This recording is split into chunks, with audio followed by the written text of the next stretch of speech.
지난 5월, 6월에 저희가 사무엘상 말씀을 묵상을 했습니다. 그래서 우리가 이제 조금 기억이 오래되긴 했을 것 같은데 오늘부터 저희가 사무엘하 말씀 묵상을 시작하지요. 지난 사무엘상이 어떻게 끝났습니까? 다윗은 이제 사울로부터 계속 도망을 치다가 지쳐서 이제 아말렉 진영으로 블레셋 진영으로 도피를 했습니다. 그렇죠? 그러고 이제 블레셋이 이 이스라엘 백성 이스라엘을 쳐들어갔습니다.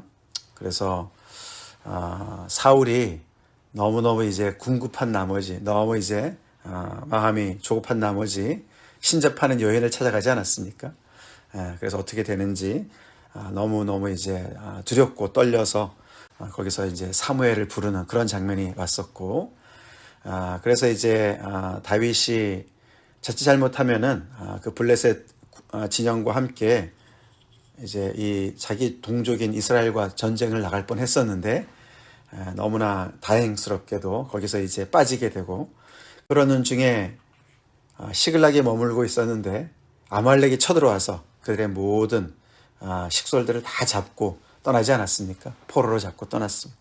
이제 그런 일들이 이제 큰 일이 일어났습니다. 이제 그것과 연결이 되어지죠. 오늘 사울이 죽은 후에 이렇게 시작을 합니다만 아직 사울이 어떻게 죽었는지는 오늘 이제 본문 얘기인데, 다윗이 아말렉 사람을 쳐 죽이고 돌아와 다윗이 시글락에 이틀 머물더니, 이제 다윗은 모르는 상태였습니다. 그렇게 해서 겨우 이제 다시 아말렉을 쳐들어가서 거기에 빼앗겼던 모든 것들을 다 되찾아서 시글락으로 돌아온 지 이제 이틀이 지난 상태인데, 사흘째 되는 날 갑자기 어떤 청년이 이제 왔는데 사울의 진영에서부터 왔다. 그래서 그곳에서부터 소식을 가지고 온 이야기로 시작을 하고 있습니다. 사무엘하는 다윗이 이제 왕으로 이제 옹립을 받고 그 땅에서 어떻게 치리를 하는지 그 이야기가 펼쳐지는 내용이죠. 사무엘상하 전체가 사실은 하나죠. 하나 한 권이었습니다. 그런데 이렇게 이제 상과 하가 나눠지는 것은 그 후대에 이루어진 것인데, 그 기준을 사울 왕의 죽음으로 기준을 잡았습니다. 이제 충분히 거기다 이제 중심을 둘 수가 있죠. 그래서 이제 하부터는 이제 다윗이 사울이 죽은 이후에 어떻게 이제 왕으로 세워지느냐, 그리고 어떻게 통치를 하느냐, 어떻게 하나님의 말씀에 마음에 합한 자로서 그 땅을 잘 다스리느냐, 그리고 하나님께서 원하시는 왕이 어떤 모습이냐를 이제 드러내는 그런 내용이 되겠습니다. 그렇지만 이게 상과 하가 나눠진다고 해가지고 완전히 다른 내용이 진행되는 건 아니에요. 그렇죠? 우리가 한 권으로 쭉 연장해서 연결해서 읽어야 되죠. 자, 그래서 사실 그런 면에서는 이 사무엘하 1장은 상과 직결되어 있는 그런 내용이죠. 자, 그리고 또 중요한 것은 무엇이겠습니까? 어떻게 이제 1장부터 4장까지는 어떻게 다윗이 그 나라의 왕으로 이렇게 추대를 받느냐, 그 내용이 가장 중요한 이제 핵심이 되겠습니다. 따져보면은 사울이 죽으면은 사울의 아들들이 왕이 되어야 될 것 같아요. 그렇죠? 그 승계면에 있어서는 그렇지 않겠습니까? 물론 하나님께서는 이미 다윗에게 기름을 부으셨고, 그래서 이제 다윗은 그것을 계속 10년 이상을 계속 사울왕의 그런 정말 박해를 받아가면서 도망을 치고 있는 상황이기 때문에 당연히 다윗이 왕으로 이제 옹립이 돼야 된다고 우리는 생각하지만, 그러나 이스라엘 백성들의 생각은 달랐습니다. 그걸 몰랐었잖아요. 그렇죠? 몰랐고, 상식적으로 봤을 때 왕이 죽었으면 그의 아들 요나단이 죽었으면 그의 아들이 또 하나 있었거든요. 이스보셋이라는 사람이 있었습니다. 그리고 그 사울 왕은 죽었지만 그의 군대 장관이 아직 남아 있었습니다. 아브넬이 있었습니다. 그래서 그 후예가 이제 왕으로 옹립이 돼야 되는데 어떻게 어떤 과정을 거쳐서 다윗이 왕으로 세워지느냐, 이제 그것을 우리가 보게 되는 거예요. 그것이 굉장히 중요한 이제 내용이 됩니다. 자, 그런데 이제 사흘이 지난 다음에 다윗은 정말로 위급한 상황에서 그 모든 것을 하나님의 은혜로 다 회복을 하고 이제 사흘째 되는 날이었는데 전쟁이 일어난 것을 알지 않습니까? 그죠? 자기가 지금 이 시글락 땅에 머물면서 이 블레셋 왕의 그런 호의를 받아 그런 호의로 자기가 거기서 지금 이렇게 얹혀서 살고 있는 상황인데 그들이 이 이스라엘과 전쟁을 치러 나간 걸 알고 있고 그 결과가 얼마나 정말 궁금했겠습니까? 근데 거기서 한 사람이 와서 이야기를 하는데 이스라엘이 참패를 당했다. 그죠? 그렇게 합니다. 군사가 전쟁 중에 도망했고 무리 가운데 많은 사람들이 죽었고 자, 그 이야기하는 것이 점점 더 이제 정말 이렇게 자세한 내용이 이제 점점 더 전개가 되면서 점점 더 심각한 이야기를 전달하죠. 자, 다 이제 이스라엘 백성들이 망했는데 그 중에 사울과 그의 아들 요나단도 죽었다라고 이야기를 합니다. 다윗은 굉장히 조심성이 있는 사람이었기 때문에 그 얘기만 듣고서 그냥 결론에 도달하지 않습니다. 다시 묻습니다. 청년에게 묻되 사울과 그의 아들 요나단이 죽은 줄을 내가 어떻게 아느냐 라고 다시 묻습니다.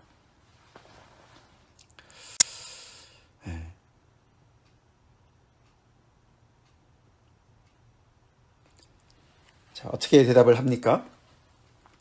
그가 자세하게 설명을 하죠. 자세하게 설명합니다.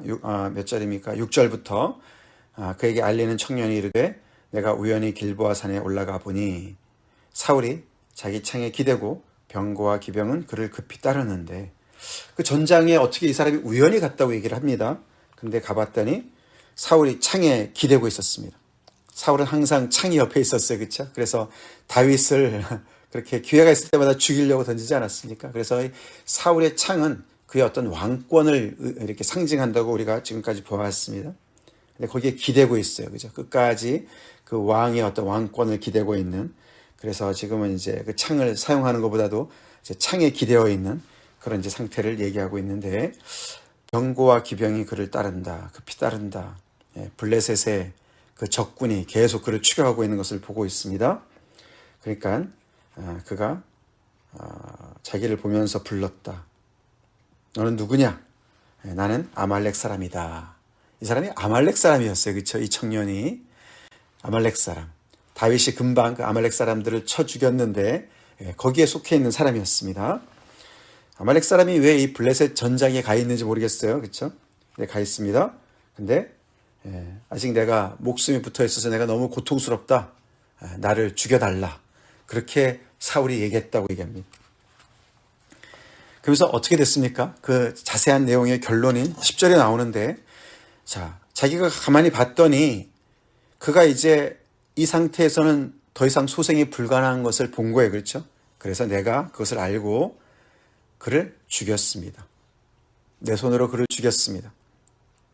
그리고 그의 머리에 있는 왕관과 그의 팔에 있는 고리를 내가 벗겨서 내가 주께 왕에게 다윗에게 내가 이것을 가져왔습니다. 라고 보고를 합니다.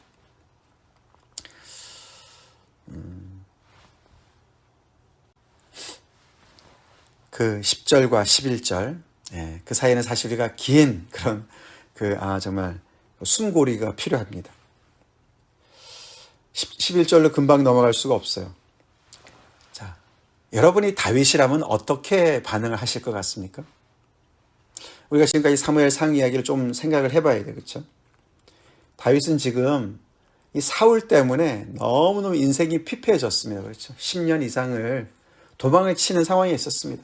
도망치다 더 이상 갈 데가 없어서 지금은 적군인 블레셋 진영에 지금 숨어 있습니다. 그렇죠? 거기에 지금 이렇게 망명을 간 상태예요. 그래서 시글락에 머물고 있습니다. 식솔들이 많이 그를 따라다니고 있습니다. 그렇죠? 너무너무 힘든 상황이에요. 마음으로 얼마나 사울을 원망했을 것이고, 그렇죠? 또 하나님까지도 원망하지 않았겠습니까? 도대체 어느 때까지 내가 이렇게 이런 신세를 내가 모면하지 못하겠습니까? 하나님 도대체 언제 사울을 처치할 것입니까? 뭐 이런 생각하지 않았겠어요? 그런 기도 안 했을까요? 하나님이 저에게 기름을 부어주셨는데 나는 언제 왕이 됩니까? 뭐 이런 생각을 했는지 그런 복잡한 상황 아닙니까? 그렇죠? 그런데 갑자기 어느 날 어느 사람이 왔는데 전장에서 이런 일이 벌어졌고 이야기를 자세하게 하는데 보니 신빙성이 있습니다.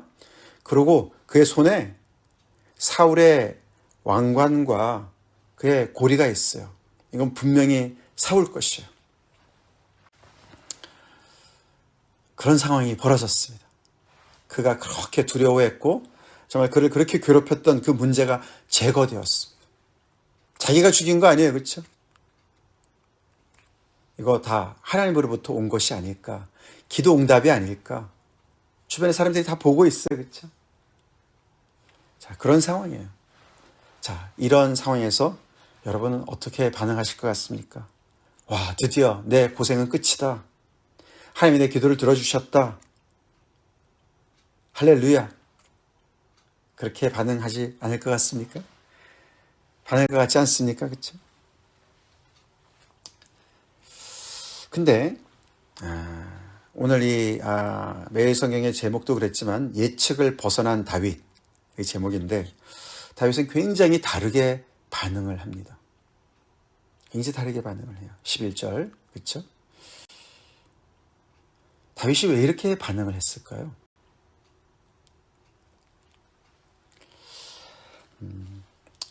다윗은 굉장히 다른 생각과 다른 마음을 품고 지금까지 살아왔다는 것을 오늘 이 반응으로부터 우리가 알 수가 있습니다. 그렇죠? 급작스럽게 딱 우리가 당한 것을 우리가 반응하는 걸 보면은 평소에 그 사람이 어떤 생각을 가지고 있는지를 드러낼 수가 있어요. 그렇죠?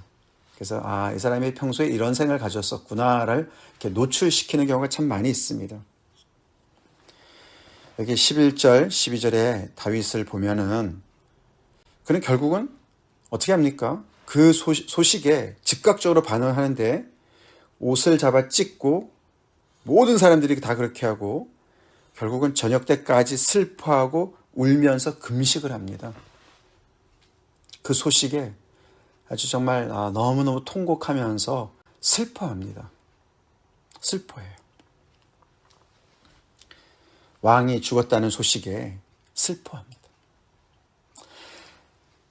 이제 내 고생이 끝났다. 내가 이제 왕이 드디어 되겠다. 이런 생각 안 합니다. 그 생각은 전혀 지금 없는 것 같습니다. 그죠? 그냥 왕이 죽었다.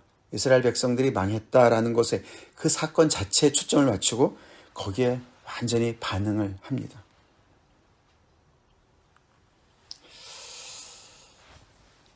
어떻게 이럴 수 있을까요? 그렇죠? 어떻게 이럴 수 있을까?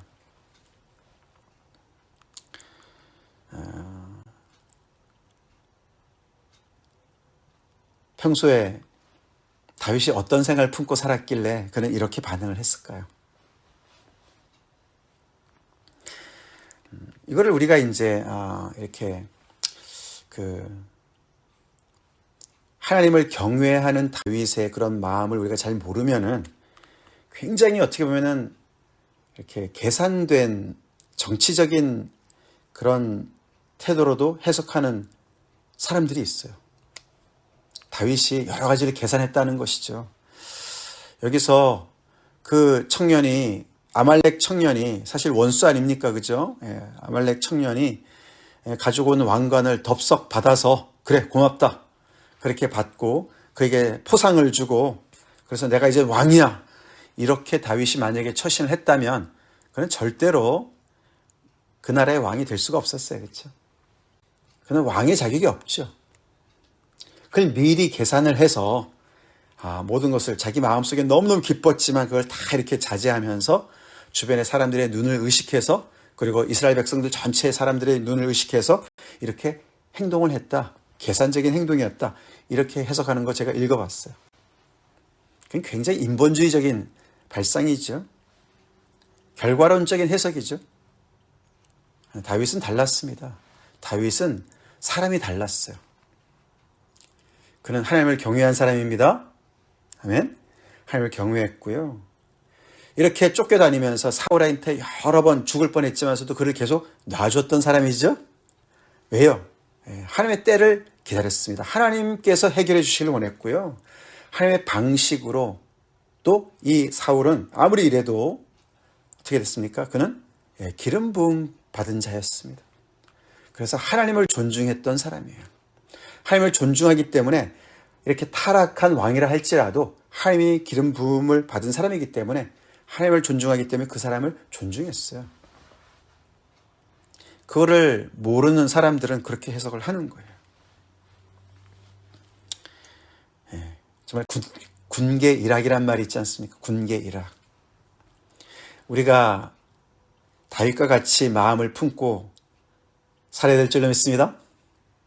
그것은 그의 성품에 달려있는 것이 아니에요. 그것은 하나님을 경외하기 때문에 나오는 다른 태도예요. 우리 평소에 하나님을 경외합시다. 그래서 다윗은 이렇게 정말 너무너무 초라한 인생으로 지금 살고 있지만 다윗은 여전히 그의 마음은 왕이었어요. 진짜로 왕이었어요. 왕이 뭡니까? 뭐 왕관만 쓴다고 왕입니까? 그 마음 자세가 중요하죠. 그렇죠? 그래서 계속 사울 밑에 있었지만 다윗은 사울보다도 늘 이렇게 열등한 그런 자세로, 그런 태도로, 그런 생각을 가지고 살지 않았습니다. 살지 않았어요. 만약에 그가 항상 그렇게 정말 자기가 이렇게 열등하게 이 사울 때문에 내가 맨날 이렇게 정말 빛을 못 본다 이렇게 생각했으면은 바로 이런 기회를 포착했겠죠. 근데 다윗은 사울 때문에 인생이 망가졌다고 생각하지 않았습니다. 하나님이 자기 인생을 쥐고 계시고 사울이 아무리 그렇게 괴롭힌다 할지라도 내 인생은 하나님의 손에 있어. 나는 하나님 앞에 살아. 그렇게 살았습니다. 우리 그걸 배우자고요. 그걸 배우자고요. 그럴 때 우리는 이렇게 무엇에 기뻐야 되고 무엇에 슬퍼야 되는지 정확히 알 수가 있습니다. 그것이 사람들을 감동시켜요. 그것이 정말 내가 어떤 사람인지를 드러내요. 나의 가치를 드러냅니다. 그래서 다윗은 그 뒤에 나오는 이야기가 어떻게 보면 굉장히 이 청년한테는 정말 당황스러운 일이었겠지만 그는 결국은 자기가 모르겠어요. 이것이 사실 이 사무엘하 1장이 사무엘상 31장에 기록된 거랑 굉장히 이렇게 상충되는 얘기가 많습니다. 거기에 우리가 31장 끝에 그 길보아 산에서 어떻게 사울 왕이 죽었다고 기록되어 있습니까? 우리 전에 5, 6월에 우리가 살펴봤지만 그는 정말 심한 상처를 입고서 더 이상 이제 소생이 불가능한 줄 알고 적군이 계속 몰려오니까 자기 병기든 소년한테 자기를 죽여달라고 그랬어요. 그렇죠? 근데 그 병기든 소년이 두려워서 못하니까 자기 창에 자기가 이렇게 엎드러져서 자살을 한 것으로 기록이 되어 있습니다. 근데 오늘은 보니까 이 아말렉 청년이 자기가 죽였다고 부탁을 받아서 자기가 처리했다고 얘기를 하지 않습니까? 어떻게 보면 정말 이것이 아말렉 이 청년이 거짓말하는 것 같습니다. 그렇죠? 그래서 자기가 공적을 가지고 내가 결국은 다윗 당신한테 이렇게 선물을 가져왔습니다. 그러니까 나에게 상을 주시고 나에게 관직을 주십시오. 뭐 이렇게 이야기하는 것 같습니다. 그런 것 같아요. 그렇죠? 근데 그것이 거짓이든 진실이든 다윗은 그 사람의 이야기를 액면 그대로 받아들입니다. 그렇죠? 그래서 결국은 내 피가 내 머리로 돌아갈 것이다. 너가 하나님의 기름 부음, 여호와의 기름 부음 받은 자를 죽이기를 두려워하지 않았다. 그래서 이것은 내 책임이다. 그렇게 하면서 그를 죽이라고 명령을 합니다. 이 청년이 몰랐었죠. 그렇죠? 뭘 몰랐습니까? 다윗이 어떤 사람인지 몰랐고 또 하나는 뭡니까? 왕은 왕관만 쓴다고 왕이 되는 게 아닌 것을 몰랐어요. 그렇죠? 다윗은 더 알았어요. 그렇죠? 뭡니까? 왕은 하나님이 세워주셔야 왕이 되는 것이죠. 왕관만 쓴다고 왕이 되는 게 아닌 것을 알았죠. 자, 그래서 다윗이 이제 유대 지파에서 왕이 먼저 되고 나중에 이스라엘 전체 왕이 되지 않습니까? 그렇죠? 근데 사울과는 무관한 가문인데 왕이 됩니다. 근데 그것이 아까도 말씀을 드렸지만 여호와의 뜻은 그렇지만 이스라엘 백성들은 아직 모르는 상황에서 어떻게 이 왕이 되는 정통성이 중요한 거예요. 모든 백성들이 그걸 보는 거예요. 그렇죠? 다윗이 과연 이 나라의 왕이 될 만한 자격이 있느냐, 정통성이 과연 있느냐, 구테타로 왕이 되느냐, 이게 중요한 사안인데 오늘 그는 이 첫 번째 이 관문에서 합격을 합니다. 합격을 했어요. 그렇죠? 10절과 11절의 그 귀중한 아주 중요한 그 순간의 찰나에 그는 합격을 했어요. 자기도 모르는 사이에 그렇죠? 그것이 그런 시험인지 몰랐지만 그가 항상 하나님 앞에 제대로 된 마음을 가지고 믿음을 따라서 판단을 했기 때문에 그는 그 정통성의 그 심판대 앞에서 그는 통과합니다. 그의 마음에는 사울 왕이 정적이 아니었어요. 괴로움을 계속 당하고 있는 상황이었지만 그는 하나님 앞에 사는 사람이었다는 것이죠. 우리 이렇게 삽시다. 이렇게 삽시다.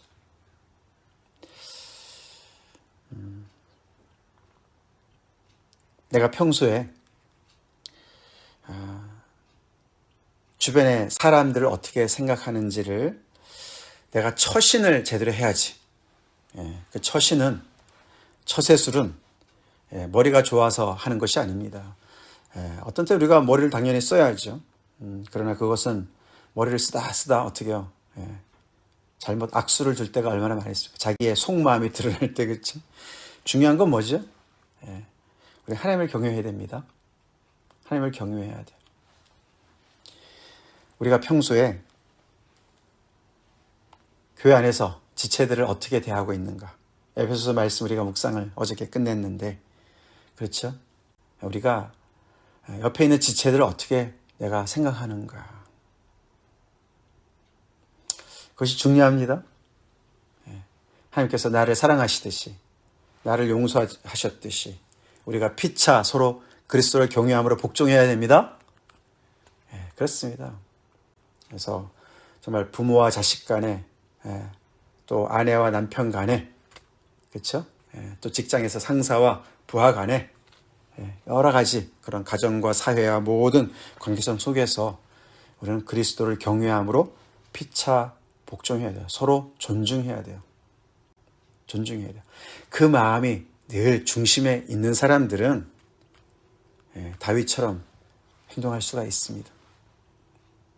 그렇게 우리 삽시다. 다윗의 목적은, 인생의 목적은 왕이 되는 것이 아니었습니다. 그것이 목적이었다면 그는 얼씨구나 하고 이 기회를 포착했을 거예요.